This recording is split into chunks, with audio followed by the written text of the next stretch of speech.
Praise the Lord. सबको जय मसीह की। आइए मैं आप सबकी चंगियाई के लिए और उस पवित्र वचन के लिए जो वचन हमें परमेश्वर की दास अपोस्टल अंकु यूसुफ नूरुल्लाह जी द्वारा और परमेश्वर की दासी पास्टर सोनिया यूसुफ नूरुल्लाह जी द्वारा दिया जाता है। सर्वशक्तिमान परमेश्वर, हम आपका धन्यवाद करते हैं पिता, आज के दिन के लिए। परमेश्वर, आपने हमें एक नए दिन के साथ खुदावना ब्लेस किया, अपने हाथों में संभाल के रखा पूरी रात। खुदावना धन्यवाद करते हैं परमेश्वर। आपका वचन कहता है कि उसके फाटकों से धन्यवाद और उसके आंगनों में स्तुति करते हुए प्रवेश करो। है मेरे जिंदा परमेश्वर, मैं आपका धन्यवाद करती हूँ खुदा। आपका वचन में लिखा है, आपके वचन में लिखा है कि यीशु मसीह के कोड़े खाने से तुम चंगे हो चुके हो। है मेरे जिंदा परमेश्वर, आपके कोड़े खाने से हम चंगे हो चुके हैं। हर एक जन जो आज मेरे साथ जुड़े यीशु मसीह के नाम के द्वारा चंगे आएंगे, इनकी जिंदगी का हिस्सा। हर एक जन आज, हर एक बीमारी इनकी जिंदगियों को छोड़ के जाती रहे। हर एक प्रॉब्लम, हर एक बीमारी आज इनकी जिंदगियों को छोड़ के जाए। खुदावन खुदा, हम परमेश्वर अपनी जीवन में अपनी मर्जी को नहीं खुदावन खुदा, बल्कि तेरी मर्जी को पूरा कर सके परमेश्वर। आज आपका अनुग्रह खुदावना इनकी जिंदगियों में आए परमेश्वर। धन्यवाद करती हूँ खुदावना। ग्रेस परमेश्वर इनकी जिंदगियों में आए खुदावन खुदा। आपका वचन कहते हैं कि धर्मी लोग खजूर के समान फूलेंगे। मेरे जिंदा परमेश्वर, मैं आपके वचनों के लिए धन्यवाद करती हूँ खुदा। आपका वचन कहता है कि गर्व का फल यहोवा की ओर से इनाम है। मेरे जिंदा परमेश्वर, हर एक सिस्टर जो मेरे साथ आज जुड़ी हुई है, जिनके परमेश्वर बेबी ने यीशु मसीह के नाम के द्वारा उनके गर्व फल लेके आए खुदावन खुदा। शैतान की हर एक योजना कैंसिल की जाए, शैतान की हर एक चालें कैंसिल की जाए। यीशु मसीह के नाम के द्वारा शैतानी ताकतें खत्म की जाए खुदावना। हर एक जादू और टोना इनकी जिंदगियों में से खत्म किया जाए, क्योंकि आपका वचन कहता है पिता कि अब्राहम के घर आने में कोई मंत्र कार्य नहीं कर सकता। ऐ मेरे जिंदा परमेश्वर, इनके घरानों पे कोई मंत्र कार्य न करने पाए खुदावना। तेरा मसा इनकी जिंदगियों में जाए, तेरी आशीषें इनकी जिंदगियों में जाए खुदावन खुदा। ये परमेश्वर यीशु मसीह के नाम के द्वारा ये लोग बदले खुदा, इनके घराने बदले परमेश्वर। खुदावना इनके बिजनेस और ब्लेस किया जाए। हर एक जन परमेश्वर जिस बिजनेस में ये जाए खुदावना, हर एक बिजनेस इनके ब्लेस किया जाए खुदा। व्यभिचार की गंदी स्पिरिट है, हर एक स्पिरिट शैतानी स्पिरिट यीशु मसीह के नाम के द्वारा जाती रहे। हर वो आत्मा जो शैतानी है, जो इन्हें प्रार्थना में बैठने से रोकती है, वचन को पढ़ने से रोकती है, यीशु मसीह के नाम के द्वारा जाती रहे। यह वचन इनकी हृदय रूपी पट्टियों पर लिखा जाए मेरे सामर्थी परमेश्वर। खुदावन खुदा, आपका वचन कहता है कि संकट के दिन तू मुझे पुकार और मैं तुझे उत्तर दूंगा। ऐ मेरे जिंदा परमेश्वर, आज उनकी प्रार्थनाओं के उत्तर देना खुदावन खुदा। हर एक जो मेरे साथ जुड़ा, इनकी प्रार्थनाओं के उत्तर आए खुदा। ये तेरे नाम के द्वारा विश्वास में बढ़े परमेश्वर खुदा, ये विश्वास में बढ़ते जाएं खुदा, वरना घटे ना परमेश्वर। हम वायदा करते हैं, चाहे कोई भी मुसीबत आए, कोई भी बीमारी आए खुदा, वरना हम खड़े और अड़े और खड़े रहेंगे परमेश्वर, ताकि हम फल लेके आ सके खुदा। वरना आपका वचन कहता है कि जवान सिंहों को तो घटी होती है और वे भूखे भी रह जाते हैं, परंतु यहोवा के खोजियों को किसी भली वस्तु की घटी ना होगी। ऐ मेरे जिंदा परमेश्वर, हर एक जन जो मेरे साथ जुड़ा है, इनकी घटी स्वर्गीय भंडारों से पिता परमेश्वर पूरी करना। हर एक रोग इनकी बॉडी को छोड़ के जाता रहे, नेगेटिविटी की स्पिरिट, हर आत्मा जो इन्हें हर वक्त नेगेटिव सोचने में मजबूर करती है, यीशु मसीह के नाम के द्वारा जाती रहे। आज का वचन इनकी जिंदगी में 1000 गुना फल लेके आए, यीशु मसीह के नाम में मांगती हूँ, आमीन आमीन।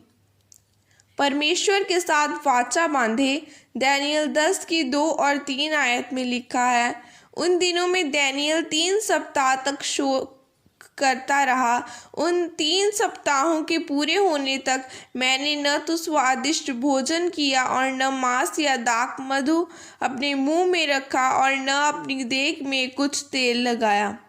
मेरे प्रियो, बाइबल में लिखा है कि हमारा युद्ध किसी इंसान के साथ नहीं, बल्कि उस शैतान के साथ है जिसका मुख्य दफ्तर आसमान में है, और उस शैतान में आप उस शैतान से आप तभी जीत सकते हैं जब आप परमेश्वर के साथ वाचा वाली प्रार्थना में जाते हैं। वाचा यानी कि परमेश्वर के साथ एक वायदे वाली प्रार्थना में जाना, एक वायदा करना। जैसे जब हम किसी मकान या पर घर की रजिस्ट्री करवाते हैं तो वाचा बांधते हैं। जिस प्रकार हम बाइबल में दानियेल के बारे में पढ़ते हैं तो लिखा है कि पवित्र आत्मा ने दानियेल के मन में एक बात डाली कि दानियेल परमेश्वर के साथ एक वाचा में जा कि तू 3 सप्ताह तक न कुछ खाएगा, न कुछ दाख मधु पिएगा और न ही देह पर तेल लगाएगा। दानियेल ने परमेश्वर के साथ वाचा को बांधा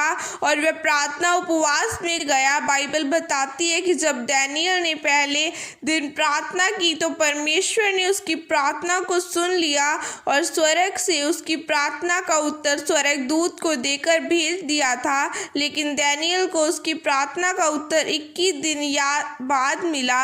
ऐसा क्यों? क्योंकि मिकाईल स्वर्गदूत दानियेल की प्रार्थना का उत्तर लेकर आ रहा था, लेकिन शैतान ने उस दूत को रास्ते में रोक लिया। जब दूत ने 21 दिन के बाद दानियेल को यह बात बताई कि जब तूने परमेश्वर के साथ वाचा बांधी कि मैं परमेश्वर की व्यवस्था को समझूंगा, अपनी कमियों को दूर करूंगा और परमेश्वर की इच्छा को पूरी करूंगा, तब शैतान ने मुझे रास्ते में रोक लिया था, जबकि परमेश्वर ने तेरी प्रार्थना पहले ही दिन सुन ली थी।